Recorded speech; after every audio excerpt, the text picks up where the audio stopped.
Ahmedpur Mandvi ચેકપોસ્ટે ACB દરોડા, અમુક police કર્મીને પકડી પાડ્યા તો અમુક નાસી છૂટ્યા તેવી ચર્ચા. ઉના પોલીસ સ્ટેશન તાબાની અહેમદપુર માંડવી ચેકપોસ્ટ પર દરોડા 31ની પૂર્વ સંધ્યાએ જ પાડ્યો દરોડો. ચેકપોસ્ટ પર પોલીસ દ્વારા જ લાંચ લેવાતી હોવાની હતી ફરિયાદ. એસીબીની રેડના પગલે અફરાતફરી, ફરજ પરના પોલીસ કર્મચારી મોબાઈલ સ્વિચ ઓફ કરી નાસી ગયાની ચર્ચા. ચેકપોસ્ટ પરની લાઇટ બંધ કરી દેવાયની પણ ચર્ચા.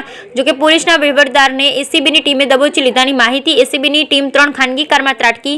ઘણા સમયથી સંઘ પ્રદેશ દીવમાંથી દારૂ ઘુસાડવા સહિતની ગેરકાયદે પ્રવૃત્તિમાં લાંચ લઈ બેફામ ચાલતી હોવાની ફરિયાદ ઉઠી. 7 વાગ્યાના સુમારે એસીબીની રેડથી પોલીસ બેડામાં ચકચાર. બ્યુરો રિપોર્ટ, મહેન્દ્ર ટાંક, ગીર સોમનાથ.